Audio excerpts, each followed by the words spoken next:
ஆசீர்வாதமாய் வாழ்வது எப்படி? இன்னைக்கு நிறைய பேர் நினைச்சிட்டு இருக்கிறாங்க, இதுதான் ஆசீர்வாதம், நான் ஆசீர்வாதமா தான் இருக்கிறேன், நல்லா தான் இருக்கிறேன். உண்மையான கிறிஸ்தவர்கள் வாழ்க்கையில் உண்மையான ஆசீர்வாதம் எது தெரியுமா? உண்மையா ஆசீர்வதிக்கப்பட்ட ஜனம் யார் தெரியுமா? இந்த சிறிய சபையில, இந்த இடத்துல, இந்த சிறிய ஊழியக்காரனை வைத்து ஆண்டவர் இந்த வார்த்தையை கொடுக்கிறான்னு சொன்னா, இந்த இடத்துல கர்த்தர் எனக்கு கொடுத்த ஒரு வெளிப்பாடு, மறைபொருள், இதை தான் நான் உங்களுக்கு கற்றுக் கொடுக்கிறேன். இன்னைக்கு இங்க இருக்கிறவங்க இந்த வார்த்தைகளை கேட்கிறீங்க.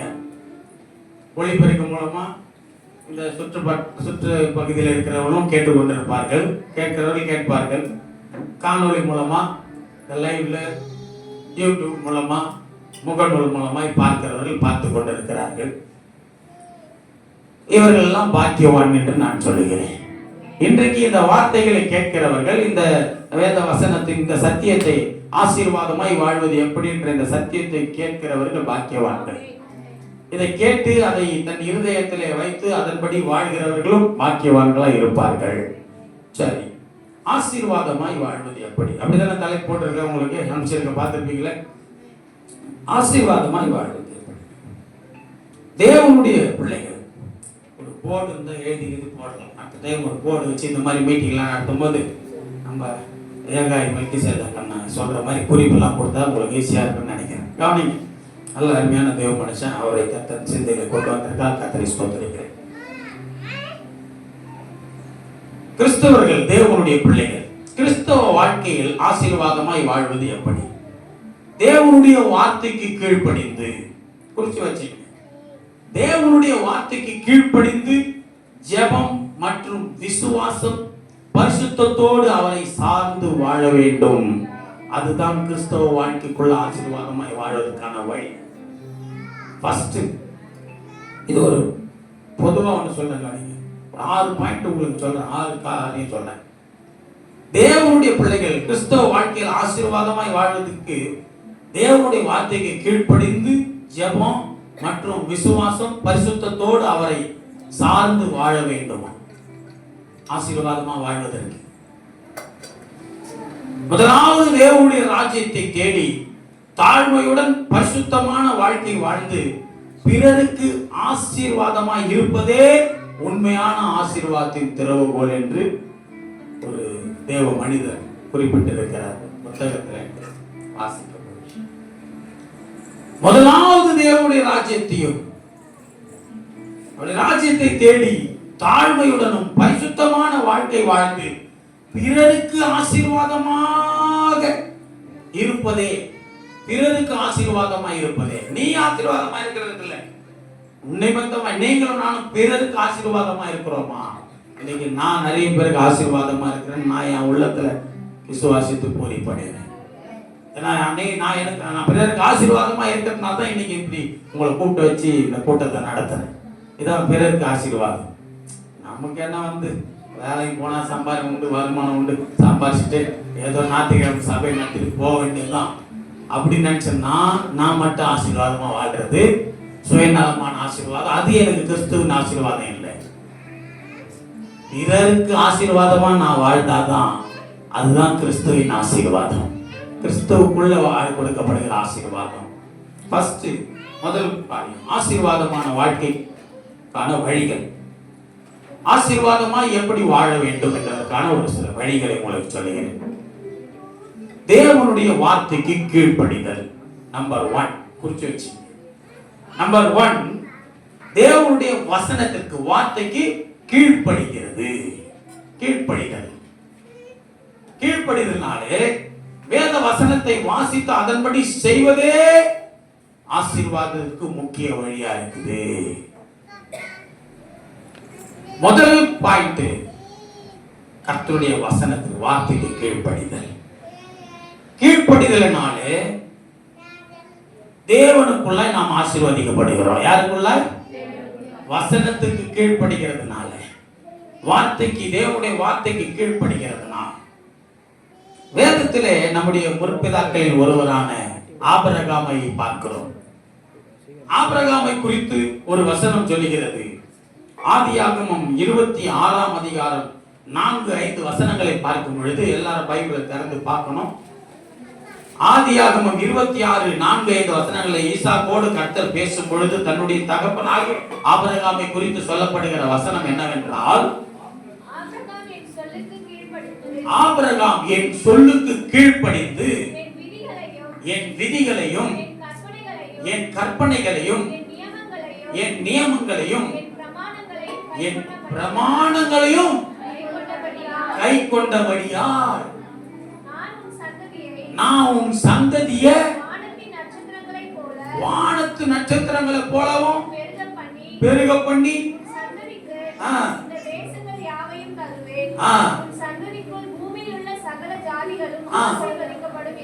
ஆசீர்வதிக்கப்படும் என்றார். இந்த வாக்கு தத்தத்தை, இந்த வசனத்தை ஈசாக்கோடு கர்த்தர் பேசும் பொழுது அவர் சொல்றாரு, உன் தகப்பனாகிய ஆபிரகாம் என் சொல்லுக்கு கீழ்ப்படிந்து என் பிரமாணங்கள் எல்லாம் கை கொண்டு நடந்தபடினால பூமியில் உள்ள வம்சங்கள்ல உன் சந்ததி பெருக பண்ணுவேன், நீ எல்லாருக்குள்ளும் ஆசீர்வாதிக்கப்படுவாய், எல்லா ஜனத்திலும் நீ ஆசீர்வாதமா இருப்ப. யாருக்கு சொல்றாரு இத? அவருடைய பிள்ளைக்கு சொல்றாரு. ஆபிரகாம் தனக்கு கீழ்ப்படித்த காரியங்களை சொல்லி, பிள்ளைய உங்க அப்பா நிமித்தமா உன்னை ஆசீர்வதிக்கிறப்பா. இப்ப தெரிஞ்சுங்க ஒரு சத்தியத்தை, எந்த பெற்றோர்கள்லாம் கர்த்தருடைய வார்த்தை கீழ்ப்படுகிறாங்களோ, கர்த்தருடைய வார்த்தை கீழ்ப்படிந்து நடக்கிறாங்களோ, அந்த பெற்றோர்கள் நிமித்தமா அந்த பிள்ளைகள் ஆசீர்வதிக்கப்படும். அல்லேலூயா, அல்லேலூயா. பெற்றோர்கள் நிமித்தமாய் உன் பிள்ளைகளுக்கு ஆசீர்வாதம். ஆசீர்வாதமா வாழ்றது சுயநலமான ஆசீர்வாதம், அது எனக்கு கிறிஸ்துவின் ஆசீர்வாதம் இல்லை. பிறருக்கு ஆசீர்வாதமா நான் வாழ்ந்தாதான் அதுதான் கிறிஸ்துவின் ஆசீர்வாதம், கிறிஸ்துவுக்குள்ள கொடுக்கப்படுகிற ஆசீர்வாதம். ஃபர்ஸ்ட் முதல் ஆசீர்வாதமான வாழ்க்கைக்கான வழிகள். ஆசீர்வாதமா எப்படி வாழ வேண்டும் என்பதற்கான ஒரு சில வழிகளை உங்களுக்கு சொல்லுகிறேன். தேவனுடைய வார்த்தைக்கு கீழ்ப்படிதல் நம்பர் 1. குறிச்சு வச்சு. நம்பர் 1, தேவனுடைய வசனத்திற்கு, வார்த்தைக்கு கீழ்ப்படிகிறது. கீழ்ப்படிதல். கீழ்ப்படிதல்னாலே வேத வசனத்தை வாசித்து அதன்படி செய்வதே ஆசீர்வாதத்துக்கு முக்கிய வழியா இருக்குது.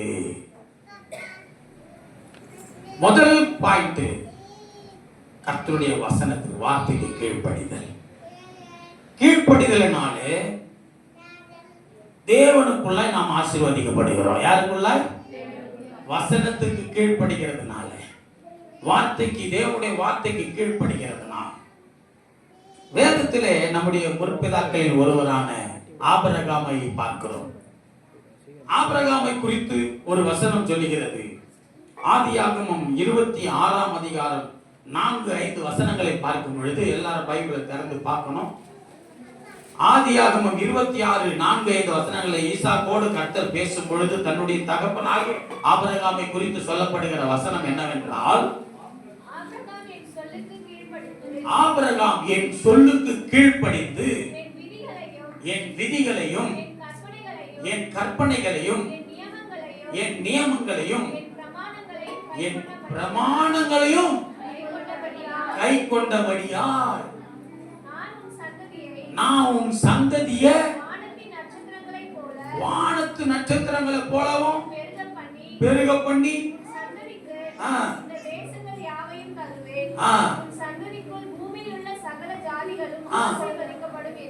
ஆசீர்வதிக்கப்படும் என்றார். இந்த வாக்கு தத்தத்தை, இந்த வசனத்தை ஈசாக்கோடு கர்த்தர் பேசும் பொழுது அவர் சொல்றாரு, உன் தகப்பனாகிய ஆபிரகாம் என் சொல்லுக்கு கீழ்ப்படிந்து என் பிரமாணங்கள் எல்லாம் கை கொண்டு நடந்தபடினால பூமியில் உள்ள வம்சங்கள்ல உன் சந்ததி பெருக பண்ணுவேன், நீ எல்லாருக்குள்ளும் ஆசீர்வாதிக்கப்படுவாய், எல்லா ஜனத்திலும் நீ ஆசீர்வாதமா இருப்ப. யாருக்கு சொல்றாரு இத? அவருடைய பிள்ளைக்கு சொல்றாரு.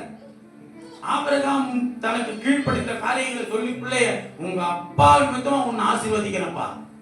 இப்ப தெரிஞ்சுங்க ஒரு சத்தியத்தை, எந்த பெற்றோர்கள்லாம் கர்த்தருடைய வார்த்தை கீழ்ப்படுகிறாங்களோ, கர்த்தருடைய வார்த்தை கீழ்ப்படிந்து நடக்கிறாங்களோ, அந்த பெற்றோர்கள் நிமித்தமா அந்த பிள்ளைகள் ஆசீர்வதிக்கப்படும். அல்லேலூயா, அல்லேலூயா. பெற்றோர்கள் நிமித்தமாய் உன் பிள்ளைகளுக்கு ஆசீர்வாதம். கர்த்தருடைய பிள்ளையே, பெற்றோர்கள் நிமித்தமாய் பிள்ளைகளுக்கு ஒரு ஆசீர்வாதத்தை கர்த்தர் கொடுக்கிறார். அருமையான தேவ பிள்ளையே, ஆபிரகாம் ஐயா கீழ்ப்படிந்தார். கர்த்தருடைய வார்த்தைக்கு கீழ்ப்படிந்ததுனால அவருடைய ஆசீர்வாதம் எப்படி இருந்தது என்றால், ஆதியாகமம் 13ஆம் அதிகாரம் 1-2 வசனங்களை நீங்கள் பார்க்கும் பொழுது அங்கே கர்த்தருடைய வார்த்தை இப்படியே சொல்லுகிறது. ஆபிரகாமும் அவன் மனைவியும் அவனுக்கு உண்டான யாவும் அவனுடனே லோத்தும் எகிப்தை விட்டு தென் திசையில் வந்தார்கள். ஆபிரகாம் மிருக ஜீவன்களும் வெள்ளியும் பொன்னுமான ஆஸ்திகளை உடைய சீமானாய். நல்லா கவனிங்க. கர்த்தர் ஆபிரகாம் அழைக்கும் பொழுது அவர் என்ன சொல்லி அழைத்தாரு? நீ உன் இனத்தையும் உன் தகப்பன் வீட்டையும் உன் ஜனத்தையும் விட்டுட்டு நான் உனக்கு காண்பிக்கிற தேசத்துக்கு போ, நான் உனக்கு சொல்ற இடத்துக்கு போன்னு சொல்றாரு. கர்த்தர் சொன்னபடியே ஆபிரகாம் கர்த்தருடைய வார்த்தைக்கு கீழ்ப்படிந்து போனார். கீழ்ப்படிந்து போனா ஆபிரகாமை கர்த்தர் ஆசீர்வதிக்கிறாரு. எங்க போனாலும் கர்த்தர் எங்க கொண்டு போனார் அந்த இடங்கள்ல கொண்டு போய் அந்த மனிதர்கள் முன்பாக ஆசீர்வதிக்கிறார். எப்படி ஆசீர்வதிக்கிறாரா? அதுல 2வது வசனம் வாசிங்க. ஆபிரகாம் மிருக ஜீவன்களோ வெள்ளியும் பொன்னுமான ஆஸ்திகளை உடைய சீமானாய் இருந்தான். எப்படி இருந்தாரா? சீமானியா? இந்த நான் அந்த சீமான் சொல்லல, அதனால அவர் நினைச்சிடாதீங்க. அவன் செல்வ சீமானாய் ஆசீர்வதிக்கப்பட்ட ஒரு சீமான். சீமான்னா ஒரு செல்வந்தன். அப்போ ஆசீர்வதிக்கப்பட்ட ஒரு மனிதராய் ஆபிரகாம் காணப்படுகிறார். எதனால? கர்த்தருடைய வார்த்தைக்கு கீழ்ப்படிந்ததுனால. கர்த்தருடைய வார்த்தைக்கு அந்த ஆசீர்வாதம் எப்படி இருக்குது பாருங்களேன். 2 பேரும் ஒருமித்து ஒரு ஊழியக்காரரோடு நான் பேசும் பொழுது அவரும் நானும் சம்பாதித்து கொண்டிருந்தோம். அப்போ இந்த வசனத்தை விதமாக சில காரியம் சொல்ல, கர்த்தருடைய வார்த்தைக்கு நம்முடைய பிள்ளைகள் கீழ்ப்படுகிறதுனால எப்படிலாம் ஆசீர்வதிக்கிறாரு. ஆபிரகாம் லோத்துடைய ஆசீர்வாதத்தை பார்க்கணும் பாருங்க. ஆபிரகாமுக்கு எப்படி ஆசீர்வதிக்கிறாரோ அதே போல லோத்தும் ஆசீர்வாதமா இருக்கிறார். ஆபிரகாமோட கூட இருக்கிற லோத்துக்கும் ஒரு சில ஆசீர்வாதங்கள் உண்டாகுது. அந்த ஆசீர்வாதம் இணையா ஒரு ஈக்குவலா கொடுக்கிறார். இணையான ஆசீர்வாதம் ஆபிரகாமை போல. அந்த ஆசீர்வாதத்தை அவங்க 2 பேரும் வாழ்றதுக்கு எப்படி இருக்குன்னா 6ஆம் வசனம் வாசிங்க. 6வது வசனம். அவர்கள் ஒருமித்து குடியிருக்க அந்த பூமி அவர்களை தாங்க கூடாது இருந்தது. எப்படி இருக்குதா? அவங்க 2 பேரும் ஒருமித்து வாசம் பண்ணுவதற்கு இவங்களுடைய ஆஸ்தியும் அந்த ஆஸ்தியும் பார்க்க போனா இவங்களுக்கு இருக்கிற ஆசீர்வாதத்தை 2 பேரும் ஒண்ணா இருக்க முடியாத அளவுக்கு அந்த இடத்துல நீ கொஞ்சம் தள்ளி போயிடியா, நீ இந்த பக்கம் நான் இங்கே இருக்க, நீ அப்படி கொஞ்சம் தள்ளி இரு. ஏன்னா நம்ம இருக்கிற இடத்துல இந்த வெயிட் இந்த பூமி தாங்கல். இவங்களுக்கு இருக்கிற செல்வங்களும் இவங்களுக்கு இருக்கிற ஆடு மாடுகளும் பெருக்கமும் மந்தை பெருக்கமும் ஆஸ்தியும் பூமியே தாங்க முடியலையா. அதனால ஒருமித்து வாசம் பண்ணுறதுக்கு எதுவும் இல்லாம 2 பேரும் ஒரே இடத்துல இருக்க முடியாது. அவ்வளவு ஆசீர்வாதம். நல்லா கவனிங்களா. ஏன் தெரியுமா அப்படி ஆசீர்வாதம்? இந்த ஆபிரகாமுக்குள்ள இருக்கிற ஒரு தன்மையை சொல்ல மாதிரி கர்த்தருக்கு கீழ்ப்படுகிற ஒரு மனுஷன், விசுவாசமா இருக்கிற ஒரு பயப்படுற ஒரு கர்த்தருக்கு பயந்து நடக்கிறவர். இவருடைய இருதயம் எப்படிப்பட்ட தெரியுமா?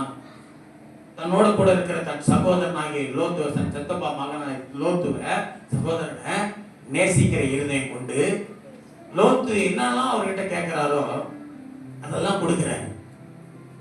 ஏன் கொடுக்கிறார்? நல்ல கவனிங்க. கர்த்தர் யார் ஆசீர்வதிக்கிறாரு? ஆபிரகாம். ஆபிரகாம் மித்தமா தான் லோத்துக்கு ஆசீர்வாதம். ஆபிரகாம் தான் பேசுறார் கர்த்தர் கேட்ட. ஆனா லோத்துக்கு எல்லா ஆசீர்வாதமும் பெருக்கும் இணையா இருக்குது. ஏன் இப்படி இணையா இருக்குன்னா ஆபிரகாம் தன் சகோதரனை சிநேகிக்கிறார், நேசிக்கிறாரு, தன் சகோதரனுக்கு கொடுக்கிறாரு. அந்த கொடுக்க ஏன் தெரியுமா அப்படி கொடுக்கிறார்? ஆபிரகாம கர்த்தருக்கு கீழ்ப்படுகிற மனுஷன். ஆபிரகாம் கர்த்தர் ஆபிரகாமை அழைக்கும் பொழுது, ஆபிரகாமே நீ என்னோட கூட வா, நான் உனக்கு காண்பிக்க தேசத்துக்கு போகும், இனத்தை வீட்டை தகப்பன் வீட்டை இனத்தெல்லாம் விட்டுட்டு வான்ற வான்னு சொன்ன உடனே ஆபிரகாம் கூடவே வந்தது யார் தெரியுமா? லோத்தும் கூட வராரு. என்ன நம்பி வராரு பாருங்க. எல்லாத்தையும் விட்டுட்டு வெறும் கையா வர ஆபிரகாம். வெறும் கையா ஆபிரகாம் கடந்து போற தன் மனைவியை கூப்பிட்டு அவருக்கு பின்னாடி லோத்தம் வராரு. ஐயா நானும் வந்துடுறேன் கூட. டேய் நானே ஒன்னெல்லாம் போறேன்டா, வெறுமையா போறேன்டா. வெறுமையா போல, கர்த்தர் அழைச்சு நீ போற. உன்னை அழைக்கிறவர் கர்த்தர். எனக்கு தெரியும் கர்த்தர் உன்னை வெறுமையா விட மாட்டார். அவனுக்கு தெரிஞ்சிருச்சு அன்னைக்கு. இன்னைக்கு நான் கர்த்தருடைய நாமத்துல தான் உங்களை அழைக்கிறேன். நான் பெருமையா நினைக்கிறேன். என்கிட்ட கர்த்தர் இருக்கிறாரு, என் கூட கர்த்தர் இருக்கிறாரு. உங்களை அழைச்சி கர்த்தர் சமூகத்தில் வைக்கிறோம்னா நீ ஆசீர்வாதமா இருப்ப. என்ன ஆசீர்வதிக்கிற தெய்வம் உங்களையும் ஆசீர்வதிப்பார். ஆபிரகாமுக்கு ஏன் அவ்வளவு மனசு தெரியுமா? கொடுக்கிற மனசு பாருங்க. லோத்துக்கு கொடுக்குறாரு, எடுத்து இருந்தப்பா வச்சுக்க. லோத்து பார்க்கறேன் இங்க இருந்து, அண்ணே அந்த பக்கம் நல்லா செழிப்பா இருக்குதுண்ணே, அங்க நான் போயிடுறேண்ணே. அப்படியே சொல்ற போ, அங்க அனுப்பிச்சிட்டேன். ஆபிரகாம் எங்க இருந்தாலும் ஆசீர்வாதம். கர்த்தருக்கு கீழ்ப்படிகிற பிள்ளைகளுக்கு எங்க இருந்தாலும் ஆசீர்வாதம். ஐயா, கர்த்தருடைய வார்த்தைக்கு யாரெல்லாம் கீழ்ப்படிந்து நடக்கிறாங்களோ அவங்க வாழ்க்கையில எங்க இருந்தாலும் ஆசீர்வாதம் தான். எல்லாம் கவனிங்க. கர்த்தருடைய ஆசீர்வாதம் ஆபிரகாமுக்கு உண்டான நிமித்தமா அந்த ஆசீர்வாதத்துல தன் சகோதரனுக்கு பரிபூரணமாய் கொடுக்கிற மனசு ஏன் தெரியுமா? என்னை பின்பற்றி வந்தான். நான் வெறுமையா போறேன்னு தெரிஞ்ச என் பின்னாடி வந்தாருல்ல அவரு. என்கிட்ட எதனா இருக்குதுன்னு நான் வந்தாரு. என்கிட்ட ஒன்னும் இல்லைன்னு தெரிஞ்ச என் கூட வந்தவன் என் சகோதரன். ஆசீர்வதிப்பேன். கர்த்தர் கொடுக்கறதுல அவனுக்கும் கொடுப்பேன்.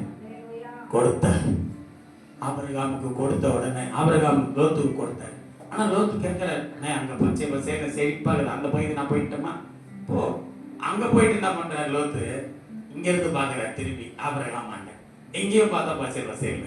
ஆனா ஒரு பழமொழி சொல்லுவாங்க, அக்கறைக்கு கேட்க பச்சை. இந்த மாதிரி லோத்து எங்கெல்லாம் போய் பாக்குறாரோ ஆபிரகாம் இருக்கிற இடம்லாம் செழிப்பாவே தெரியுது.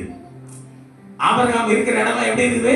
செழிப்பா இருக்கும். உன் சகோதரெல்லாம் உன்னை பார்ப்பாருப்பா, உங்க சொந்த வந்தாலும் உன்னை பார்க்கும். இங்க இருக்கிற சகோதரர்கள்லாம் சொல்லி கேட்டுக்கோ, நீ கர்த்தரோடு இருந்து கர்த்தருக்கு கீழ்ப்படிந்து நடத்தினா நீ இருக்கிற இடம்லாம் செழிப்பா இருக்கும், நீ ஆசீர்வாதமா இருப்ப. அதை உன்னை சுற்றி இருக்கிற ஜனங்கள்லாம் பார்த்து அப்படியே பார்க்கும். எங்க போய் நின்று பார்த்தாலும் நீ ஆசீர்வாதம். எந்த ஆங்கிள் எந்த பக்கம் திரும்பினாலும் உனக்கு ஆசீர்வாதம் தான். ஏன்னா நீ கர்த்தருடைய வார்த்தைக்கு கீழ்ப்படிந்து நடக்கிற. லோத்து போய் பார்த்துட்டு என்னடா இது, இந்த இடத்துக்கு கேட்டு வந்தா அந்த பக்கம் இன்னும் நல்ல பிரம்மாண்டமா ஆசீர்வாதமாகுது, இன்னும் செழிப்பாகுது. உடனே திருப்பி போய், அண்ணா அண்ணா நான் இங்கே இருக்கிறேன், நீ அண்ணாட்ட போயிட்டு அவள் தானே நான் போனேன். இவரு அங்க போயிட்டாரு, திருப்பி இங்கே லோத்து வந்துட்டாரு. இப்ப இங்க இருந்து அங்க பாக்குறாரு திருப்பி லோத்து, அங்க இன்னும் செழிப்பா தெரியுது. எப்படி பார்த்தாலும் செழிப்பு தான்யா. நீ எதை கொடுத்தாலும் அது செழிப்பாகிடுவார் ஆண்டவர். பூமி தாங்க கூடாத ஆசீர்வாதம். இதுதான் கர்த்தருடைய ஆசீர்வாதம். ஆசீர்வாதமாய் வாழ்வது எப்படி? யோசனை பண்ணிப்பார். 1ஆம் தேதி சம்பளம் வந்ததும் பாக்கெட்ல வச்சுக்கிறேன், 5ஆம் தேதி சம்பளம் வந்ததும் பாக்கெட்ல இருக்கும். 5, 10, மேக்சிமம் 15 தேதி வரையும் உங்ககிட்ட காசு இருக்குது. சம்பளம் வந்துடுச்சு. என்ன ஆட்டம், என்ன பாட்டம், என்ன ஒரு ஜாலி ஜாலி. இப்ப பாக்கெட்டு காலி. இப்ப எங்க போச்சு ஜாலி? இப்ப ஜாலி இல்லை. ஏன்? பாக்கெட்டு காலி. இப்ப ஜாலி இல்லை. தெரியுதா? ஆனா எப்பொழுதும் நீ ஜாலியா இருக்கும்படி வேதம் சொல்லுது, நாங்கள் எங்கள் வாழ்நாள் எல்லாம் களி கூர்ந்து மகிழ்ந்திருக்கும்படி காலையில உங்களுடைய கிருபையினாலே எங்களை திருப்தியாக்கும். மோசே எழுதும் ஒரு தொண்டதான் சங்கீதத்தில் எழுதுறாரு, யாரெல்லாம் அவருடைய பிள்ளைகள் அவருடைய வார்த்தை கீழ்ப்படிந்து அவரை நேசிச்சு அவர் வழியில நடக்கிறாங்களோ 15 தேதி இல்லை 31 தேதி வரை நீ ஆசீர்வாதமா தான் இருப்ப. குறையில்லாம தான் ஆண்டவர் வச்சிருப்பார், நிறைவா தான் வச்சிருப்பார். அப்படிதான் ஆசீர்வதிக்கிற தெய்வம் நம்முடைய தெய்வம். இன்னைக்கு நிறைய பேர் தெரியல, நம்ம தான் வசனத்தை கீழ்ப்படிக்க இல்லையே, கட்டளையை கை கொள்ள தெரியல. மாசத்துல 4 ஞாயிற்றுக்கிழமை வருதுன்னா 5 ஞாயிற்றுக்கிழமை வருதுன்னா 2 ஞாயிற்றுக்கிழமை சர்ச்சைக்கு போறது பெரிய விஷயமா இருக்குது. ஞாயிற்றுக்கிழமை சர்ச்சைக்குள்ள ஆராதனைக்கு வந்துட்டாலே 4 முறை செல்போனை தூக்கி வெளியே போயிடுறோம். எப்படி ஆசீர்வதிப்பாரு? செல்போனை நாங்களாம் ஆஃப் பண்ணிட்டு நிக்கிறோம் பிரசங்கத்துல. எங்களுக்கெல்லாம் நிறைய எவ்வளவு கால் பண்ண வேண்டியது, எவ்வளவு சம்பாதிக்க வழியெல்லாம் இருக்குது. ஆண்டவர்கிட்ட ஒப்பு கொடுத்துட்டு ஆஃப் பண்ணிட்டு இந்த 2 மணி நேரம் ஆண்டவருக்காக சமூகத்துல நிக்கிறோம். ஆனா நமக்கு போன் வந்துக்கிட்டே இருக்குது. நமக்கு போன் வந்துக்கிட்டே இருக்குது. எப்படி அது? புசுக்கு வெளியே போறேன் ஆண்டவர் சமூகத்துல வந்துட்டு. இதெல்லாம் ஆண்டவர் ஏன் உணர்த்துறாருன்னா, பார்த்துட்டே இருப்பார். சில நேரத்தில் ஆண்டவர் வசனம், நீ கர்த்தருடைய வார்த்தை கீழ்ப்படிந்தால் எல்லா ஆசீர்வாதம் உண்டாயிடும். அப்ப நம்ம கர்த்தருடைய சமூகத்துல வந்துட்டோம். சமூகத்துல வந்து அவரை நாம துக்கப்படுத்துறோம், அலட்சியப்படுத்துறோம். வசனம் சொல்லுது, என் வசனத்துக்கு நடுங்கிறோடைய நோக்கி பார்ப்பேன். நீ கர்த்தருக்கு பயந்து அவர் ஆராதிக்க உள்ள வந்துட்ட, ஆராதிக்க வந்துட்டா, ஆண்டவரே ஆராதிக்க போறேன், ஆராதிக்கிறது தடையா இருக்கிற எல்லா காரியத்தையும் என்னை விட்டு மாற்றி போடும். ஆராதனையில முடிகிற வரையில என்ன உங்க சமூகத்துல நான் இருந்து என்ன வார்த்தை நீங்க பேசுறீங்களோ கவனமா கேட்டு, என்ன கர்த்தர் என் ஆராதனை எப்படி உணர்த்தி நடத்துறீங்களோ அதற்கு நான் அர்ப்பணித்து வாழணும், என்ன வழி நடத்துங்கன்னு சொல்லி கர்த்தருடைய வசனத்துக்கு பயந்தவர்களா, கீழ்ப்படிந்தவர்களா? ஆபிரகாம் அண்ணன் கீழ்ப்படிந்தார், ஆசீர்வதிக்கப்பட்டார். இடம் கொள்ளாத மட்டும் ஆசீர்வாதம், பூமி தாங்கக்கூடாது. நம்ம கிட்ட இருக்குதா? ஆமா, அங்க இடம் தாங்கவே கூடாது, இடம் போட முடியாது, அப்படி இருக்குது. பூமியே தாங்க முடியாத ஆசீர்வாதம் நம்ம வீட்டுல என்ன இருக்கு ஆசீர்வாதம் சொல்லுங்க.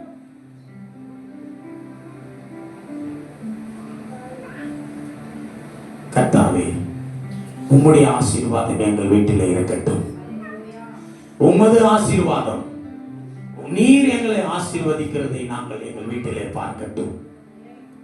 கர்த்தருடைய வார்த்தை கீழ்ப்படிய உதவி செய்யும். முதல் காரியம் சொன்னேன், ஆசீர்வாதமான வாழ்க்கைக்கு வழி கர்த்தருக்கு கீழ்ப்படிதல். கீழ்ப்படிதல்னாலே வசனத்தை வாசித்து அதன்படி செய்வதே ஆசீர்வாதம். செய்யணும், கிரிய வார்த்தையில மட்டும் இருக்கக்கூடாது.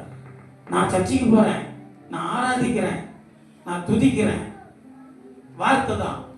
நான் கர்த்தருடைய பிள்ளை, வார்த்தையில நான் நல்லா ஜெபிப்பேன், நான் நல்ல விசுவாசமா இருப்பேன், எல்லாம் வார்த்தையில தான். செயல்ல இருக்கா, கிரியையில இருக்கா? கிரியையில காண்பிக்கும் பொழுதுதான் ஆசீர்வாதம் வரும். கிரியை, தன் சகோதரன் இவன் நினைச்சிருந்தா தான் பண்ணிக்கலாம். ஆபிரகாம் நினைச்சிருந்தா, இவனா நம்மளை பிடிச்சு வந்துட்டு தொல்லை பண்ணிருக்கிறான், நீ கிளம்பு. ஆண்டவர்கிட்ட பரிந்து பேசுற, யாருக்காக? தன் சகோதரருக்காக. ஒரு பட்டணத்தையும் ஆண்டவர் அழிக்க போறாரு. அந்த பட்டணத்து மேல தேவனுடைய கோபம் வருது. அந்த பட்டணம் தேவனுக்கு பிரியமில்லாத வாழ்க்கை வாழ்கிற ஒரு பட்டணமாய் சோதோம் குமார பட்டணம். அதை கர்த்தர் கோபம் கொண்டு அழிக்க சித்தமாயிட்டாரு. இப்போ ஆண்டவர் அழிக்க போறன்னு சொன்ன உடனே ஆபிரகாமுக்கு ஒரு வேதனை. என்ன வேதனைன்னா, ஆபிரகாம் ஐயா சொல்றாரு, ஆண்டவரே அந்த பட்டணத்தை அழிக்க தான் போறீங்களா? சரி ஆண்டவரே, அந்த பட்டணத்துல ஒரு 50 நீதிமானம் தான் அழிக்காம இருப்பீங்களா? தாராளமா காட்டு, 50 நீதிமானம் காட்டு, நான் அழிக்கல, விட்டுறேன். அப்படியா சொல்றீங்க? ரொம்ப சந்தோஷம் ஆண்டவரே. 50 நீதிமானம் தான் அழிக்க முடியும். இவர் யாருக்காக இவர் யாருக்காக போராடுறாரு பாருங்க. தான் ஒரு சகோதரனுக்காக, தன் சகோதரன் குடும்பம், ஒரு குடும்பத்திற்காக அந்த பட்டணத்தின் அழிவிலிருந்து உடனே சொல்றாரு, 50 இருக்காது, சரி ஒரு 20 இருந்தா. ஆண்டவர் சொல்ற 20ஆ? சரி பரவாயில்ல, 20 இருக்கட்டும், 20 இருந்தா கூட காட்டு பார்க்கலாம், 20 நீதிமான காமி. கொஞ்சம் ஆபிரகாம் திரும்பியும் யோசிக்கிறேன், 20ஆ? நம்ம ஒருத்தனுக்காக தானே போராடுறோம், சரி அங்கிட்ட இன்னும் கொஞ்சம் பரிந்து பேசுறோம், போராடுறோம், இன்னும் கொஞ்சம் கேட்டு பார்க்கலாம் அப்படின்னு சொல்லிட்டு, ஆண்டவரே ஒரு விஷயம் தயவா பண்ணிக்கணும். இன்னொரு வார்த்தை என்ன, 10 இருந்தா அப்படின்ட்டான். 10 நீதிமான், 10ஆ? சரி அப்பா இல்ல, இவன் எதுக்கு அடி போறாரு, சரி 10 காட்டான். 10 நீதிமான காட்டு, நான் விட்டுறேன். 10 நீதிமான காட்டு பட்டணத்தை நான் விட்டுறேன், அழிக்கிறேன். நெருப்புனால அழிக்க போறாரு, அந்த நெருப்பு தான் வரப்போகுது. நேற்று 3 நாள் கூட பார்த்தேன், வாழ்ந்து ஐயா ஒரு மெசேஜ் கொடுத்தாரு, இஸ்ரேல் யுத்தம் நடக்கிறதுனால மட்டும் ஆண்டு வந்துட போறதில்ல. ஸோ வார் ஆஃப் இந்தியாவுக்கும் ஒரு வார் வரப்போகுது, இந்தியாவில் வார் நடக்க போகுது. இந்தியாவில் வார் வரும்பொழுது தான் ஆண்டோட வருகைக்கு இன்னும் பயங்கரமான நெருக்கம் வந்துடுச்சு. இந்தியாவில் வார் நடக்க போகுது, ஜாக்கிரதையாக ஜெபம் பண்ணிட்டு இருக்கு. நல்லா கவனிங்க. 10 நீதிமான் சொன்ன உடனே ஆண்டவருக்கு சரி ஒரு இதாகிடுச்சு, சரி வாப்பா 10 காட்டு அப்படின்னு சொன்ன உடனே 10 நீதிமான பார்க்கலாம். இங்கே 10 நீதிமான இல்லையே, இங்க இருக்கிறது ஒரு ஆளுக்காக பரிந்து பேசுறேன், யாரும் தெரியும் போச்சு. 10 ஒன்று திருப்பி இறங்கிட்டேன். ஆண்டவரே ஒரு விஷயம் கோவப்படாதீங்க, என் மேலே கோவப்படாதீங்க, இந்த ஒரு வாட்டி ஆண்டவரே. ஆபிரகாம் மேலே ஆண்டு கோவப்பட மாட்டார், ஏன்னா கீழ்படுகிற மனுஷன் இல்லை. யாரெல்லாம் அவருடைய பிள்ளையா அவருக்கு கீழ்படுத்திருக்கு அவங்க மேலே ஆண்டு கோவப்படவே மாட்டார். நீ எது கேட்டாலும் செய்வார், நீ எது கேட்டாலும் கொடுப்பார். அதில் நானாக இருக்கேன், நான் வந்து லிஸ்ட்டில் இருக்கிறத சோதனைக்கிறேன். ஏன்னா ஆண்டவர் எனக்கு எது கேட்டாலும் தராரு. நான் எது ஜெபம் பண்ணாலும் நடக்குது. நான் எது கேட்டாலும் ஆண்டவர் உடனே ஏன் தெரியுமா, அவர் என் மேலே பிரியமாக இருக்கிறேன். ஏன்னா நான் அவருக்கு கீழ்படி ஆரம்பிச்சிட்டேன், நான் அவருடைய வார்த்தைப்படி நடக்க ஆரம்பிச்சிட்டேன். அதனால் கர்த்தர் என் ஜெபத்தை கேட்குறேன். உடனே மனுஷ தயவு, கண்களில் கிருபை, தயவு எல்லாம் கிடைக்குது. ஆபிரகாமுக்கு இறங்குறேன். சரிப்பா எனக்கு தெரிஞ்சு போச்சு, அந்த ஒருத்தனுக்காக தானே போராடுற, அந்த ஒருத்தனை அவன் குடும்பத்துல வெளியே வர சொல்லாங்கிறது. லோத்தையும் அவன் மனைவி பிள்ளைகளை வெளியே வர சொல்லு, எல்லாத்தையும் விட்டுட்டு வெளியே வர சொல்லு, அந்த பட்டணம் அழிவது நிச்சயம். ஆபிரகாம் சொல்லிட்டார், ஆண்டவரே நன்றி அப்பா, அவன் ஒருத்தனையாவது விட்டுனீங்க, அவனுக்காக தான் போராடினேன். இப்ப தெரிந்த சகோதர சிநேகம், தன் சகோதரன் அழிந்து போக கூடாதுன்னு நினைச்சவன் ஆபிரகாம். இன்றைக்கு நாமும் அப்படிதான் நினைக்கணும். என் சகோதரன் அழிந்து போக கூடாது, என் சகோதரி அழிந்து போக கூடாது, என் குடும்பம் என்னுடைய உறவுகள் அழிந்து போக கூடாது. அவர்களை கர்த்தருக்குள்ளே எழுப்பி நிறுத்த வேண்டும், அவர்களும் ஆசீர்வாதமாய் வாழ வேண்டும். அதற்காக தான் கர்த்தர் நடத்துகிறார். லோத்து ஓடி வரார் வெளியே, தேவதூதன் வராரு, கிளம்புங்க, உங்களுக்கு மட்டும் கிருபை கிடைச்சிச்சு, உங்க சகோதரன் உங்களுக்காக ஜெபிக்க ஆரம்பிச்சுட்டாரு, உங்க சகோதரன் உனக்காக பரிந்து பேசிக் கொண்டிருக்கிறான், ஆகவே நீ புறப்படு. இன்னைக்கு நல்லா தெரிஞ்சுங்க, உங்களுக்கு ஒரு பாதுகாப்பு உண்டாயிருக்குன்னு சொன்னா, நீங்க தப்பு வைக்கப்படுறீங்கன்னா யாரோ உனக்காக பரிந்து பேசுறாங்க. நீ ஜெபிக்கல, நீ வேதத்தை படிக்கல, நீங்க ஜெபிக்கல, நீங்க கர்த்தருடைய வார்த்தை கீழ்ப்படியல, ஆனா உனக்கு பாதுகாப்பு உண்டாகுது, உனக்கு சுகம் உண்டாகுது, உனக்கு தீமையிலிருந்து நீ காக்கப்படுற, உனக்கு ஒரு ஆசீர்வாதம் வருது. ஏன்னா யாரோ உனக்காக ஜெபிக்கிறாங்க, யாரோ ஒரு தேவ பிள்ளைங்க உனக்காக மன்றாடுறாங்க. யோசனை பண்ணிக்கியா? யாரோ மன்றாடுறது கேட்டே உன்னை ஆண்டவர் பாதுகாக்கிறான்னா, நீ மன்றாடுனா உன்னை அப்ப எப்படி பாதுகாப்பானப்பா? அல்லேலூயா. யார் பாஸ்ட் ஜெபிச்சு உனக்கு அற்புதம் நடக்குதியா? நீ ஜெபிச்சா? அதான் அப்பா சொல்றேன், என்னை நோக்கி கூப்பிடு, நான் உனக்கு மறுவுத்திருவார்களை செய்து நீ அறியாததும் நீ எட்டாததுமான பெரிய காரியங்களை உனக்கு அறிவிப்பேன். நீ அறியாத உனக்கு எட்டாததுமான பெரிய காரியங்களை செய்வேன்னு சொன்னார். அதனாலதான் இயேசு கிறிஸ்து வாழ்ந்த நாட்டில் சொன்னாரு, என்னை விசுவாசிக்கிறவன் என்னிலும் பெரிய காரியங்களை செய்வான். செய்தாங்களே. இயேசுவால நடக்காத அற்புதம், இயேசு மூலமா செய்யப்படாத அற்புதம் தன் சீசர்களால் நடந்துச்சு. இயேசு தொட்டு சுகமாகி இருக்காரு, உமிழ்ந்து சுகமாக்கி இருக்காரு, வார்த்தையில சுகமாக்கி இருக்கிறாரு. எல்லாம் எங்கேயாவது இயேசு நேரில் பட்டு யாராவது சொந்தமான பைபிள்ல சொல்லப்பட்டதா இயேசு வாழ்ந்த காலத்துல? ஆனா இயேசுவின் சீசனாகிய பேதுருவின் நேரில் பட்டு வியாதிஸ்தர்லாம் சொஸ்தமானாங்க. பேதுரு நடந்து போறாராம், அவருடைய நேரில் எந்தெந்த வியாதிஸ்தர் மேலாம் படுதோ நேரில் பட்டே சுகமாறானா. எவ்வளவு பெரிய அற்புதம்! எப்படி ஆண்டவர் பயன்படுத்திக்கிறாரு. இயேசுவின் பிள்ளைகள் விசுவாசிக்கிறவர்களுக்கு அதான் நடக்கும். யாரெல்லாம் ஆண்டவரை விசுவாசிக்கிறீங்களோ, எனக்கு அருமையான தெய்வ பிள்ளையே, கீழ்ப்படிந்து பார், உன்னை ஆண்டவர் திரும்பி பார்ப்பார். கீழ்ப்படிந்து பார், உன் ஆசீர்வாதம் பெருகி இருக்கும். இன்னைக்கு நாம தான் ஒரு வார்த்தை கீழ்ப்படிறதே இல்லையே, அவர் சொல்லி இருக்கிறபடி செய்யறதே இல்லையே, பைபிள் வசனம் பார்த்து நடக்கிறது இல்லை. யாரெல்லாம் இந்த நாட்கள்ல இருந்து கீழ்ப்படிந்து ஆசீர்வாதத்தை பெற்றுக்கொள்ள போகிறீர்கள்? கிறிஸ்தவ வாழ்க்கையில் ஆசீர்வாதமாய் வாழ்வதற்கான முதல் படி கீழ்ப்படிதல். முதல் படி கீழ்ப்படி. நீ கீழ்ப்படிந்தாதான் உன் பிள்ளை உனக்கு கீழ்ப்படியும். கர்த்தருக்கு யாரெல்லாம் கீழ்ப்படுறீங்களோ அவன் பிள்ளைகள் எல்லாம் கீழ்ப்படியும், அவன் பிள்ளைகள் ஆசீர்வாதமா இருக்கும். ஆபிரகாமுக்கு சொன்னபடியே ஈசாக்கை கர்த்தர் ஆசீர்வதிக்கிறார். ஈசாக்கு சொன்னபடியே யாக்கோபை கர்த்தர் ஆசீர்வதிக்கிறார். அன்றைக்கு ஆபிரகாமுக்கு சொன்ன வார்த்தை இன்றைக்கு நம்முடைய தலைமுறைகளிலே நாம் யாரெல்லாம் அவருக்கு கீழ்ப்படுகிறோமோ நம்மையும் ஆசீர்வதிக்கிறார். கீழ்ப்படுகிறவர்களுக்கு தான் ஆசீர்வாதம். இரண்டாவது வேகமாய் மத்தேயு 6:33, முதலாவது தேவனுடைய ராஜ்யத்தை தேடுதல். உலக பிரகாரமான ஆசீர்வாதங்களை ஓடி தேடாமல் தேவனுடைய நீதியையும் உறவையும் முதலில் நாட வேண்டுமா? இன்னைக்கு உலக பிரகாரமான காரியங்களை தான் நம்ம நாடுறோம். நல்லா கவனிக்கணும் வசனத்தை. இரண்டாவது பாயிண்ட் குறிச்சு வச்சுங்க. மத்தேயு 6:33 சத்தமா வாசிக்கணும். கவனிக்கணும். முதலாவது தேவனுடைய ராஜ்யத்தையும் அவருடைய நீதியும் தேடுங்கள், அப்பொழுது இவைகள் எல்லாம் உங்களுக்கும் கூட. இந்த வசனத்தை நல்லா கவனிக்கணும். இயேசு கிறிஸ்து நம்முடைய பிள்ளைகளாகிய நமக்கு சொல்லுகிற வார்த்தை, முதலாவது தேவனுடைய ராஜ்யத்தையும் அவருடைய நீதியும் தேடுங்கள், அப்பொழுது இவைகள் எல்லாம் உங்களுக்கும் கூட. அப்படிதான் வாசிக்கணும் பைபிள். உங்களுக்கு கூட கொடுக்கப்படும் சொல்லாது. கூட கொடுக்கறதுன்னா அவர்னா கூட கூட கொடுத்துருவாரு. எப்படி கொடுப்பாரு? கூட கூட கொடுப்பாரு. எப்பொழுது என்றால் நாம் அவருடைய ராஜ்யத்துக்குரியவர்களை தேடி இந்த பூமியில வாழும் பொழுது. உங்களுக்கும் கூட காட்டு புஷ்பங்களை கவனித்து பாருங்கள். அவைகள் விதைப்பதும் இல்லை, உடுப்பதும் இல்லை. அவைகளை உடுத்து வைக்கிறவர் கர்த்தர். அது பூக்குது, அது நல்லா மலர்ந்து நிற்கிறது. அதுக்கு தண்ணி என்ன ஊத்துறாங்களா? காட்டுல இருக்கிற செடிக்கு, வீட்டுல வளர்க்குற ரோஜா பூ தொட்டிக்கு நீ ஊத்துற தண்ணிய பூ பூக்கணும்னு காட்டுல இருக்கிற பூச்செடிக்கு யாரா ஊத்துறமா? இல்லம்மா, என்ன சொல்லுமா? அப்படியே வீட்டுல இருக்கிற மாமரத்துக்கு தண்ணி ஊத்துற, காட்டுல இருக்கிற டெல்லி மரத்துக்கு யாரும் ஊத்துறா? அதுவும் காய்த்து பூத்து காய்க்குதா?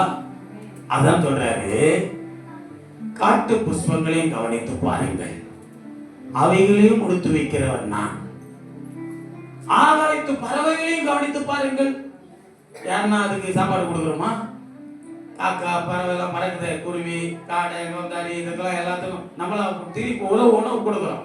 யோசனை பண்ணி பாருங்க. வீட்டுல வளர்க்குற கோழிக்கு ஒண்ணா கொஞ்சம் அரிசி வெளியே போடுவேன், நீ வளர்க்குற பிராணி. ஆனா காட்டுல இருக்கிற பிராணிகளுக்கெல்லாம், மச்சங்களுக்கெல்லாம், பறவைகளுக்கெல்லாம் யார் கொடுத்தது? யார் போஷிக்கிறா? காட்டு பறவைகளை பாருங்க, ஆகாயத்து பறவைகளை கவனித்து பாருங்கள், அவைகளை போஷிக்கிற நான் உங்களை போஷியாமல் இருப்பேனோ? இப்ப சொல்ற காட்டு புஷ்பங்கள் கொடுத்து வைக்கிற, ஆகாயத்து பறவைகளை போஷிக்கிற நான் உங்களையும் கூட போஷிப்பேன், உங்களையும் கூட ஆசீர்வதிப்பேன், உங்களுக்கும் கொடுத்து வைப்பேன். எப்போ? என்னுடைய ராஜ்யத்துக்குரியவைகளை நீங்கள் தேடும் பொழுது. பரலோக ராஜ்யத்துக்குரியவைகளை யாருன்னா தேடுறோமா? யோசனை பண்ணி பாருங்க. ராஜ்யத்துக்குரிய தேடணும். ராஜ்யத்துக்குரிய எது? நீதி, பரிசுத்தம், நன்மையான காரியங்கள், தீமை விட்டு விலகி நன்மை செய்கிறது ராஜ்யத்துக்குரியவைகள். என் பிதாவின் சித்தத்தின்படி செய்வதே எனக்கு போஜனமா இருக்குது. இன்னைக்கு நம்ம போஜனம் தான், சாப்பாடு தான், உயிர் நினைச்சிட்டு வாழணும். ஆண்டவர் சொன்னாரு அவருடைய சித்தத்தை செய்வது. இன்றைக்கு கர்த்தருடைய ராஜ்யத்திற்குரிய தேடி, உலக பிரகாரமான ஆசீர்வாதங்களை தேடி ஓடுறேன். உலக பிரகாரமான ஆசீர்வாதங்கள் நாம தேடி ஓடி என்ன நாம கண்டுட்டு எடுத்துட்டோம், சாதிச்சுட்டோம். சொல்லி பாருங்க, யோசனை பண்ணி பாரு. வேலைக்கு போய் என்ன பெரிய சொத்தை சேர்த்துட்டோமா? சம்பாதிச்சே இல்லையே. ஆனா கர்த்தர் உங்களை நடத்துறதை நீங்க மறந்து ஓடுறீங்க. இன்றைக்கு உன் ஜீவன் இருப்பது, நிலையத்திருப்பது, இன்றைக்கு நீ ஜீவனோடு இருப்பதே கர்த்தருடைய கிருபை தான். அவருக்குரியவர்களை தேடுறதில்லை, நித்திய ஜீவனுக்குரியவைகளை நாம் தேடி ராஜ்யத்துக்குரியவைகளை, முதலாவது தேவனுடைய ராஜ்யத்திற்குள்ளே தேடும் பொழுது ஒரு வசனம் இருக்கு அழகா பைபிள்ல, மத்தேயு 19 அதிகாரம் 29 வசனத்துல. இதே மார்க்ல கொஞ்சம் வித்தியாசமா இருக்காது, வேகமா வாசிக்கலாம். மத்தேயு 19 29 வசனம். என் நாமத்தின் நிமித்தம் வீட்டையாவது என்னங்க சகோதரனையாவது சகோதரிகளையாவது தகப்பனையாவது தாயையாவது மனைவியாவது பிள்ளைகளையும் நிலங்களை விட்டவன் எவனோ அவன் நூறத்தனையாய் அடைந்து நித்திய ஜீவனையும். எப்படியா இதெல்லாம்? ஆபிரகாம் ஐயா விட்டுட்டு வந்தாரா எல்லாத்தையும்? தேவனுடைய ராஜ்யத்துக்குரியவர்களை தேவன் சொன்னதுபடி வந்தாரா? வார்த்தை கீழ்ப்படிந்து அதுக்கப்புறம் அவர் தேவனுக்குரியவர்களை செய்ய ஆரம்பிச்சாரா? நல்லா கவனிங்க. நூறத்தனையும் ஆசீர்வாதம். எல்லாத்தையும் விட்டுட்டு, யார் எல்லாத்தையும் விட்டுட்டு ஆண்டவருடைய ராஜ்யத்துக்குரிய தேடுறாங்களோ அவர்கள் எல்லாம் பிள்ளைகளை, மனைவி பிள்ளைகளை கூட சொல்றாரு ஆண்டவர். எல்லாத்துக்கும் அழைக்கப்பட்டுட்டா, ஆண்டவர் உன்னை தெரிந்து கொண்டுட்டா, எல்லாம் கவனிக்கணும். ஏன் எல்லா வேலையும் போறீங்க? ஹெல்ப்பா? ஓகே, கவனிங்க. அப்போ இத சொல்றாரு, வீட்டையாவது தகப்பனையாவது தாயாவது சகோதரன், எங்க அண்ணன், எங்க அக்கா, என் தங்கச்சி உன்னை முதல்ல தூக்கி வச்சுக்கவா. உன்னை முதல்ல கைட்டு விட்டு ஏமாத்திட்டு போற ஆளே அதான் இருக்கும். பணத்துக்காக, சொத்துக்காக, பொருளுக்காக நிறைய பேர் வாழ்க்கையில, எங்க அண்ணன், இவர் எங்க மாமா, ஒண்ணே இருக்காதுமா, எல்லாம் சும்மா. ஆண்டவர் சொல்றாரு, யாரெல்லாம் என்னுடைய நாமத்தின் நிமித்தமாய் எல்லாம் விட்டுட்டு என் நாமத்திற்கு முதலிடம் கொடுக்கிறாங்களோ, இன்னைக்கு வரையும் கர்த்தர் என்ன ஒரு நாளும் என் சொந்தங்கள் திரும்பி பார்க்காம இருந்ததே கிடையாது. எல்லாரையும் திரும்பி பார்க்க வைக்கிறார். ஏன் தெரியுமா? அவருடைய நாமத்துக்காக நிற்கும் பொழுது எல்லாத்தையும் ஆண்டவர் கொடுத்து ஆசீர்வாதமா வச்சிருப்பார். யாருக்கும் முதலிடம் கிடையாது, கர்த்தருக்கு மட்டும்தான் முதலிடம். ஃபர்ஸ்ட் தேவனுடைய காரியத்துக்கு, அப்புறம் தான் மனுஷனுடைய காரியங்களுக்கு. அதுதான் ஆண்டவர் சொல்றாரு, எல்லாத்தையும் யார் விட்டுட்டு நிற்கிறாங்களோ, யார் விட்டுட்டு என்ன மகிமைப்படுத்துறாங்களோ அவர்களுக்கு நூறத்தனையான ஆசீர்வாதத்தை தந்தருளி அவனுக்கு நித்திய ஜீவனை கொடுப்பேன். அல்லேலூயா. நீங்க தான் பரலோக ராஜ்யத்திற்கு தகுதி உடையவர்களா இருப்பீங்க. ஞாயிற்றுக்கிழமை நாள் ஆண்டவர் ஆராதிக்கணும் தெரியும். ஞாயிற்றுக்கிழமை சர்ச்சைக்கு போற நாள். அன்னைக்கு நம்ம எத்தனை முறை மனுஷனுக்காக ஓடி இருப்போம். ஆண்டவர் விட்டுட்டு கர்த்தர் ஆராதிக்கிற நாளை விட்டுட்டு மனுஷனுக்காக ஓடி இருப்போம். அந்த மனுஷன் உன்னை பரலோகம் கொண்டு போவானா? அந்த மனுஷனால உனக்கு ஆசீர்வாதம் இருக்கா? கர்த்தரால மட்டும்தான் ஆசீர்வாதம். மூன்றாவது காரியம், தாழ்மையான இருதயம். தாழ்மையான இருதயம். ஆசீர்வாதமாய் வாழ்வது எப்படி? முதல்ல கீழ்ப்படிதல், கர்த்தருடைய வார்த்தைக்கு கீழ்ப்படிதல். இரண்டாவது தேவனுடைய ராஜ்யத்திற்குரியவர்களை தேடுதல். மூன்றாவது தாழ்மையான இருதயம். யாக்கோபு 4:7 சொல்றாரு, அவர் அதிகமான கிருபை அளிக்கிறார், தாழ்மை உள்ளவர்களுக்கு அவர் கிருபை கொடுக்கிறார், பெருமை உள்ளவர்களுக்கோ எதிர்த்து நிற்கிறார். பெருமையா இருந்தீங்கன்னா தேவன் உனக்கு எதிரியா நிற்பார். தாழ்மையா இருந்தீங்கன்னா கிருபை அதிகமா கொடுத்துட்டே இருப்பார். தாழ்மை உள்ளவங்க அதிக கிருபை பெற்றுக் கொள்ள முடியும். அதிக கிருபை தான் ஆசீர்வாதம். அல்லேலூயா. அதனால சங்கீதம் 138:6 குறிச்சு வச்சுங்க. நீதிமொழிகள் 3:34, நீதிமொழிகள் 22:4. இதுல ஒரு வசனம் அழகா இருக்கும். பேதுருல கூட 1 பேதுரு 5:5 கிருபை குறித்து சொல்றாரா? இந்த ஒரு வசனம் மட்டும் வாசிங்களேன் தாழ்மைக்கு. நீதிமொழிகள் 22:4 மட்டும் வாசிங்களேன். நீதிமொழிகள் 22:4. தாழ்மைக்கும் கர்த்தருக்கு பயப்படுதலுக்கும் வரும் பலன். தாழ்மை உள்ளவர்களுக்கு வரும் பலன் பாத்தீங்களா? ஐஸ்வர்யமும் மகிமையும் ஜீவனும். அல்லேலூயா. இப்போ உனக்கு ஐஸ்வர்யமே இல்லை, ஆசீர்வாதமே இல்லை. ஏன் தெரியுமா? உங்ககிட்ட தாழ்மை இல்லை. தாழ்மை இல்லை. கர்த்தர் உனக்கு அந்த தாழ்மையை கொடுத்தாரு. எங்க அது? கர்த்தர் இருந்தாதான் தாழ்மை இருக்கும். அல்லேலூயா. அப்போ தாழ்மை உள்ளவனுதான் ஐஸ்வர்யம். கிருபையும் ஐஸ்வர்யம் உண்டாயிருக்கும், மகிமையும் ஜீவனும் உண்டாயிருக்கும். அப்ப தாழ்ந்து போனோம் கர்த்தருடைய பிள்ளைங்க. தாழ்மையா? தாழ்மை தான் நம்ம கிட்ட இருக்காது. தாழ்ந்து பாருங்க. என் வாழ்க்கையில நான் கற்றுக்கொண்டது. முன்னாடிலாம் நிறைய கோவப்படுவேன், எதிர்த்து நிற்பேன், யாருக்கும் இணங்க மாட்டேன். நான் பெருமையா வாழ்வேன், பெருமையா இருக்கணும்னு நினைப்பேன், வந்தா காட்டுவேன். இப்பெல்லாம் ஒண்ணுமே இல்லை. அப்பாக்காக நிற்கிறேன். எல்லாரையும் ஆசீர்வதிக்கணும்னு, எல்லாருக்கும் செய்யணும், எல்லாரையும் கற்றுக்கொள்ள நடத்தணும்னு நினைக்கிறேன். அல்லேலூயா. தாழ்மை. தாழ்மைக்கு மேன்மை என்னென்றால் தாழ்மைக்கான பலன் ஐஸ்வர்யம், மகிமை, கனம், ஜீவன். அல்லேலூயா. தாழ்மை. நான்காவது காரியம் வேகமாய் ஜெப வாழ்க்கை. ஜெப வாழ்க்கை. ஜெபம்.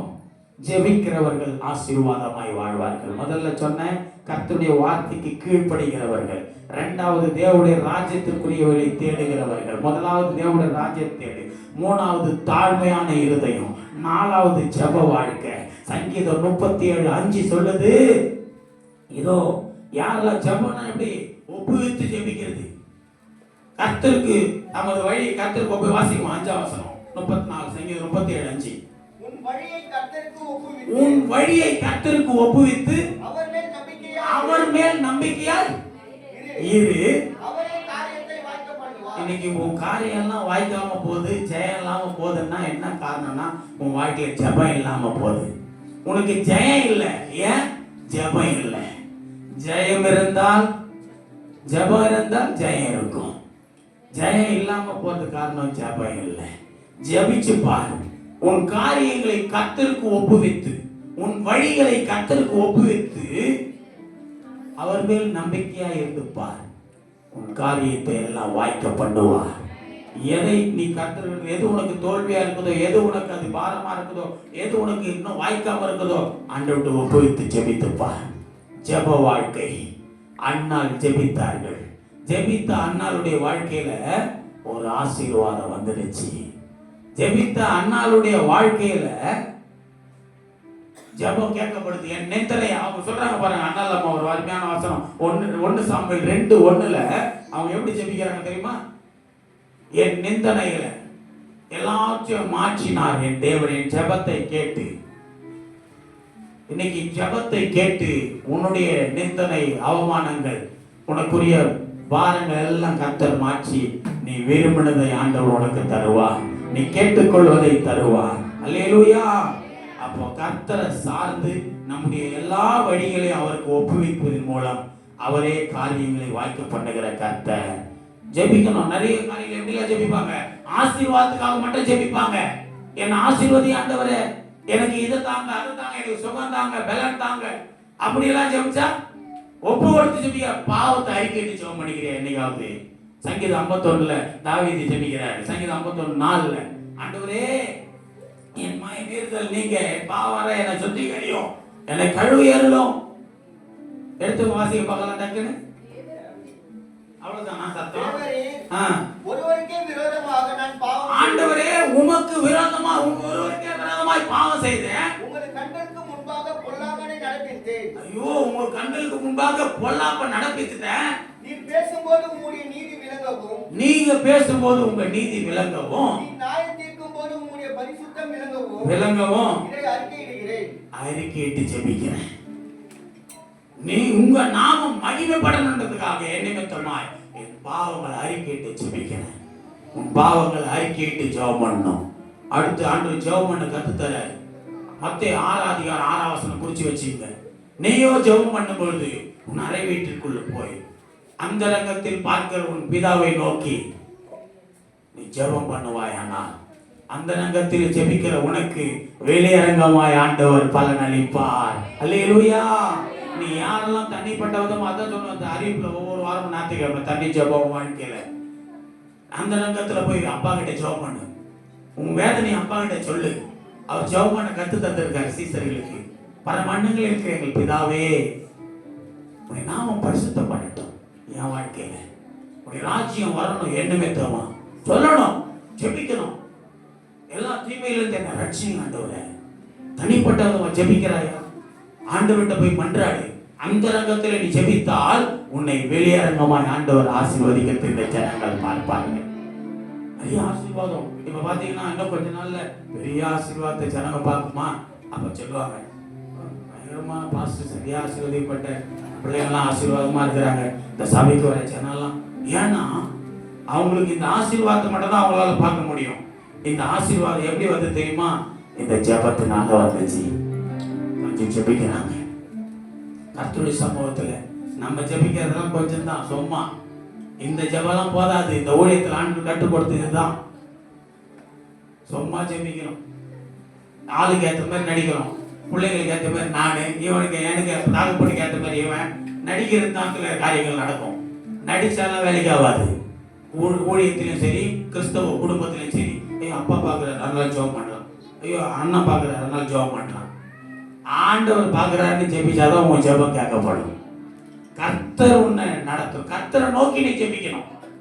மனுஷன் பார்க்குற விதமா சில பேர் நிறைய வசனிப்புகளை போட்டு ஜெபம் பண்ணுவாங்க. அதெல்லாம் ஜெபம் பண்ணக்கூடாது. இந்த நீங்க 6 அதிகாரத்துக்கு மேல கீழே வாசித்து பாருங்களேன். மனுஷனுக்காக ஜெபம் பண்ண, மனுஷனுக்காக ஜெபம் பண்ணாது. ஒருத்தர் கூப்பிட்டு ஜெபம் பண்ண கொடுக்குறாங்க. ஒரு ஊழியத்தில் கூட பார்க்குற பாஸ்டர்லாம் சரி விசுவாசிகள், எங்க உனக்கு என்ன ஜெபம் கொடுக்குதோ அதுதான் ஜெபிக்கணும்.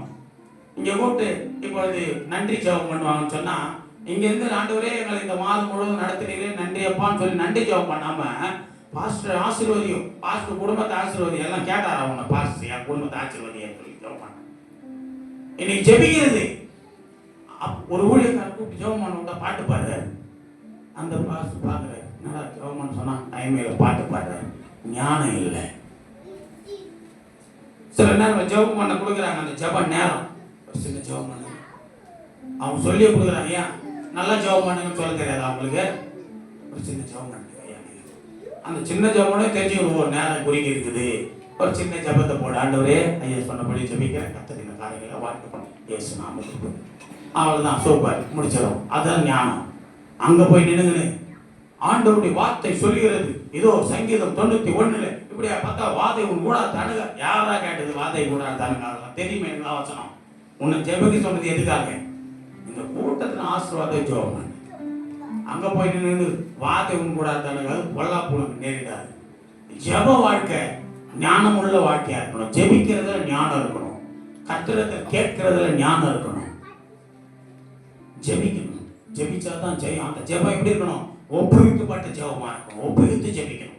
உன் வழிகளை கர்த்தருக்கு இந்த காரியம் எல்லாம் கர்த்தரிடத்துல ஒப்புவிக்கிறாண்டவரே, இதை நீங்க நடத்துங்க.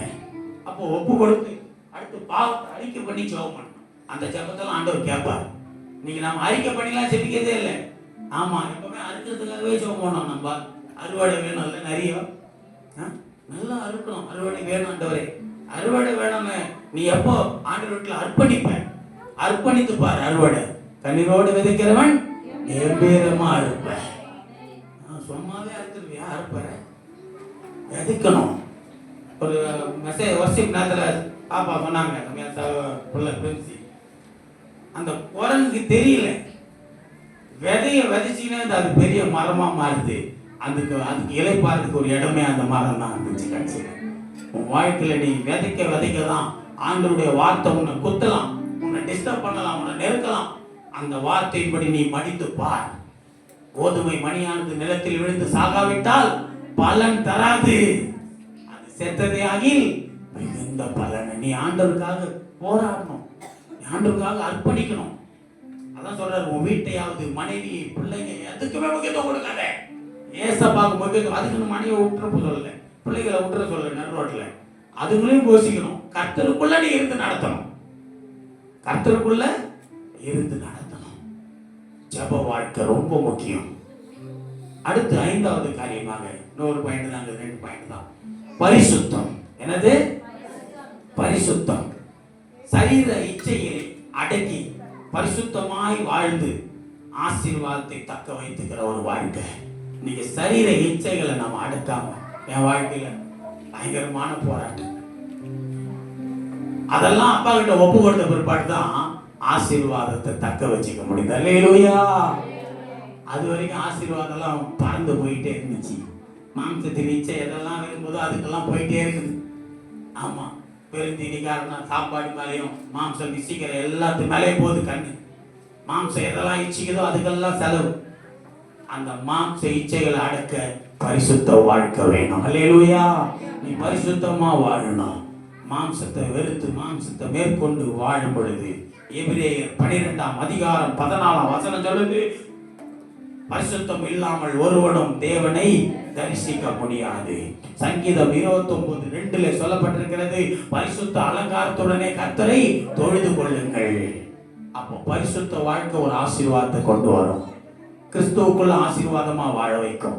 இன்னைக்கு கிறிஸ்துவுக்குள்ள ஆசீர்வாதம்னா நிறைய பேர் நினைக்கிறாங்க ஏதோ கடைசியா சொன்ன அந்த வார்த்தை முடிச்சுக்கலாம். பரிசுத்தம், பரிசுத்த வாழ்க்கை. சங்கீதம் 51:4 அருமையா ஜெபிக்கிறார் பரிசுத்தத்திற்காக தாவீது அண்ணன். லேவியராகமம் 11:45 சொல்லப்பட்டிருக்கிறது, குறிச்சு வச்சுக்கோ. உன் தேவனாகிய கர்த்தராயிருக்கிற நான் பரிசுத்தர், ஆகையால் நீங்கள் பரிசுத்தராயிருங்கள். 1 பேதுரு 1:14 அதான் சொல்றாரு, கர்த்தராகிய தேவன் பரிசுத்தராயிருக்கிறது போல நீங்களும் பரிசுத்தராயிருக்க எழுதியிருக்கிறது. அதுதான் லேவியராகமத்தில் சொன்னேன்.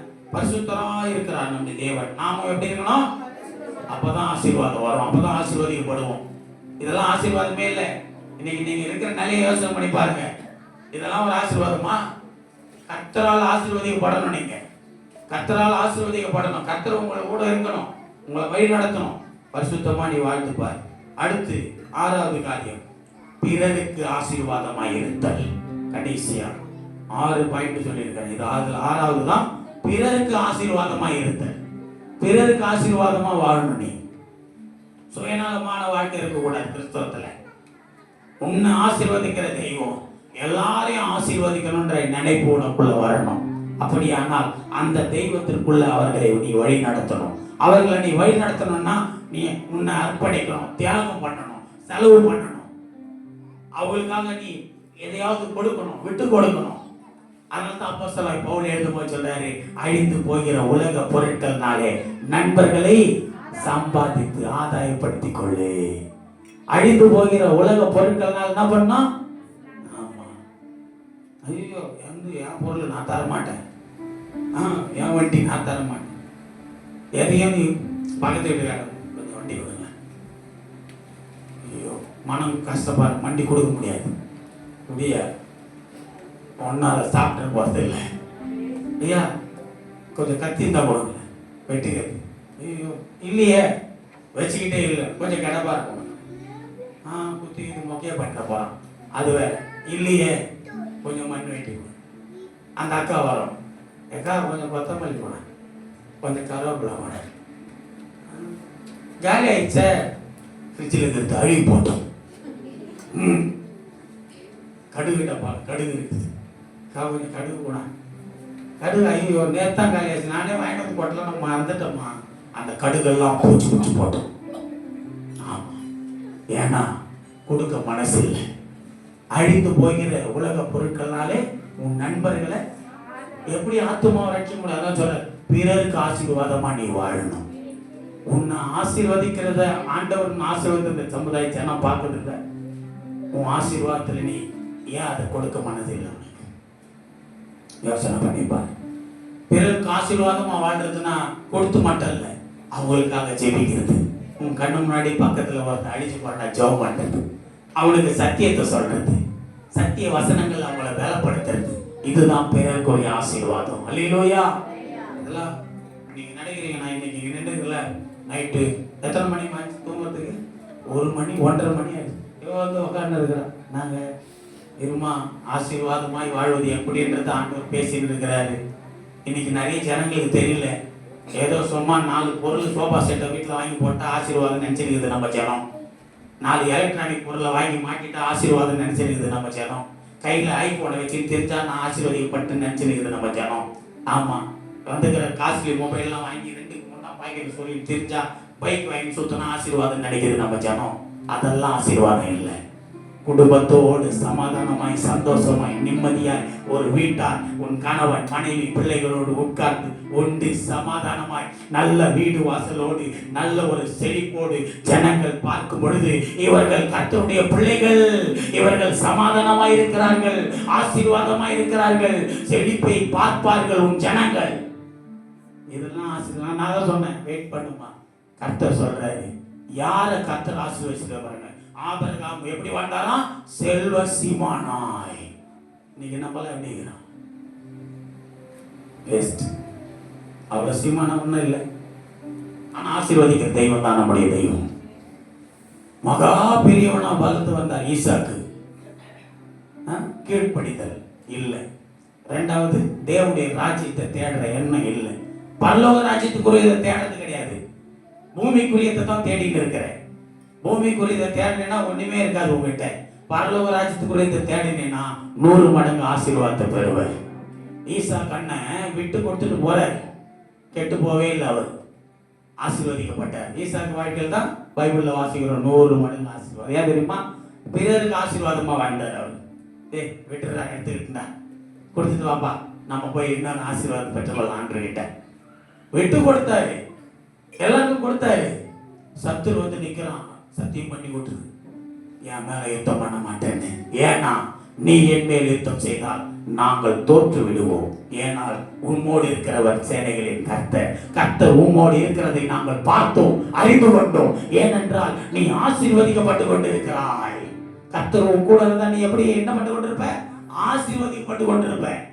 இப்ப தெரியுதா உங்களுக்கு ஆசீர்வதிக்கப்படலன்னு? கர்த்தர் உன் கூட இல்லை. ஏன் கர்த்தர் உன் கூட இல்லை?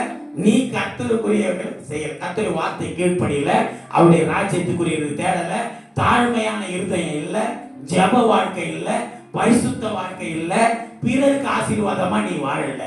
அதனாலதான் நீ ஆசீர்வாதமா இல்லை.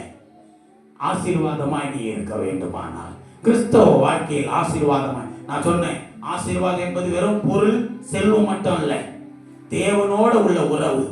யாரெல்லாம் தேவனோட நல்ல உறவு வச்சிருக்கிறீங்க? யாருக்கும் ஏசப்பா உங்களுக்கு எல்லாருக்கும் நல்ல உறவு இருக்கு? ஏசப்பா கூட எத்தனை பேர் இருக்கீங்க?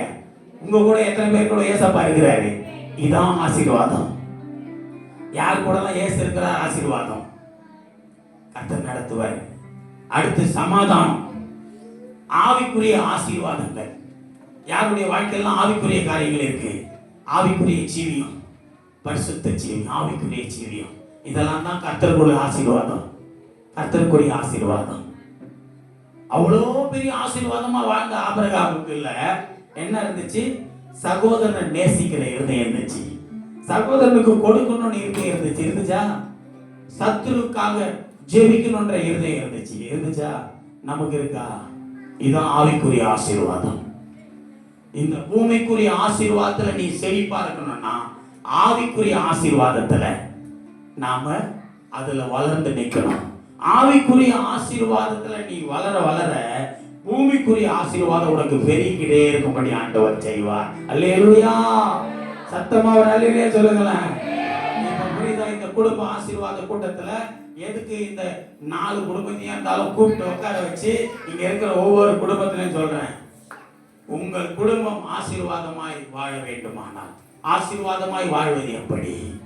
திரும்பவும் சொல்றேன், இந்த 4 பொருளை வச்சிருக்கிறதுனால, நம்ம வாகனம் வச்சிருக்கிறதுனால ஏதோ நம்ம நல்லா ட்ரெஸ் பண்ண ஆசீர்வாதம் நினைச்சிடக்கூடாது. பரலோகத்தின் ஆசீர்வாதம் உங்க குடும்பத்தில் இருக்கணும். அந்த பரலோகத்தின் ஆசீர்வாதம் வரணும்னா தேவனுடைய வார்த்தைக்கு கீழ்ப்படியணும். கடற்கண்ண சொல்லு 6 பாயிண்ட். தேவனுடைய வார்த்தைக்கு கீழ்ப்படிந்து வணக்கணும். அவருடைய ராஜ்யத்திற்குரிய முதலாவது தேவனுடைய ராஜ்யத்தை தேடணும்.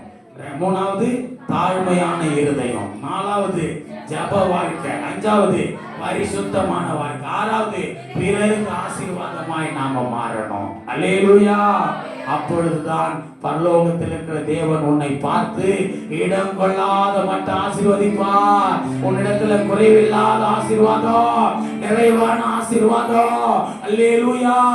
எல்லாரும் எழுந்து நின்று தேவ சமூகத்துல நிறைவாய் ஆசீர்வதிக்கிற தெய்வத்தை எல்லாரும் அப்படியே உள்ளத்தின் ஆழத்துல இருந்து, அப்பா உம்மை நோக்கி பார்க்கிறேன். இதுதான் ஆசீர்வாதத்துக்கு வழியா? இவ்வளவு நாள் தெரியாத இருந்தேனப்பா. ஆசீர்வாதமாய் வாழ்வது எப்படி என்று இன்றைக்கு எனக்கு கற்றுக் கொடுத்த இந்த குடும்ப ஆசீர்வாத கூட்டத்திற்கு வந்தது. என் குடும்பம் ஆசீர்வாதமாய் இருக்க போதுப்பா. ஆண்டவரே, ஆசீர்வாதம் பண்ணி ஏசப்பா இன்றைக்கு கேட்ட சத்தியத்துல இந்த வசனங்கள்ல நான் நிலைத்து இருக்கிறோம்னு சொல்லி நல்ல ஸ்தோத்திரம் பண்ணுங்க. இவ்வளவுதான் சத்தம். நல்ல நல்ல ஸ்தோத்திரம். Jesus Jesus Jesus Jesus Jesus. நல்ல ஸ்தோத்திரம். லத்தாலா துராலா பரபா லபா. பரிசுத்த ஆவியானவரே அசைவாடுங்க, அசைவாடுங்க. ஸ்தோத்திரம். பரிசுத்த ஆவியானவரே அசைவாடுங்கப்பா. இந்த ஆசீர்வாதமான ஆண்டவரே வாழ்க்கையில நான் காண இன்னும் எங்களை இந்த வார்த்தையின்படி நடத்துங்க. விசாரத்துல கொண்டு போங்க. உங்களுடைய கரத்துல ஒப்பு கொடுக்கிறோம், அர்ப்பணிக்கிறோம், அர்ப்பணிக்கிறோம். இந்த ஏலிம் சபையில, புதுவாழ்வு ஏலிம் சபையில வந்து இந்த குடும்ப ஆசீர்வாத கூட்டத்துல பங்கேற்ற ஆண்டவரே உம்முடைய பிள்ளைகளை ஒப்பு கொடுக்கிற ராஜா. சிறு குழந்தைகள், சிறு பிள்ளைகள், வாலிபர்கள், பெரியவர்கள், வயதானவர்கள், புருஷர்மார்கள், ஸ்திரீகள் ஒவ்வொருவரையும் ஒப்பு கொடுக்கிறேன். இதோ ஆசீர்வாதமான வாழ்க்கைக்கு வழிகாட்டின என் தெய்வத்தை இந்த பிள்ளைகள் விட்டு விடாதபடி இன்றைக்கு கேட்ட 6 சத்தியங்கள் நிலைத்திருந்து ஆசீர்வாதமாய் வாழ்வார்களாக, ஆசீர்வாதமாய் வாழ்வார்களாக. வழி நடத்துங்க ஆண்டவரே, வழி நடத்துங்க அப்பவா. உடைய பிள்ளைகளோடு கர்த்தரே வழி நடத்துங்க. இன்றைக்கு ஆண்டவரே எங்களை இந்த விடுமுறை நாட்கள்ல ஒன்று கூட்டி இப்படி ஜெபிக்க வைத்ததற்காக நன்றி, ஆராதிக்க வைத்ததற்காக நன்றி, துதிக்க வைத்ததற்காக நன்றி. இந்த கூட்டத்தின் மித்தமாய் எங்கள் சபையிலே என் உறவுகள் எல்லாரும் குடும்பத்திலும் ஆசீர்வாதம் பெருகி இருக்கட்டும், வழி நடத்தும். கேட்டதை கேட்க மறந்த யாவை பொறுப்பெடுத்துக் கொள்ளும்.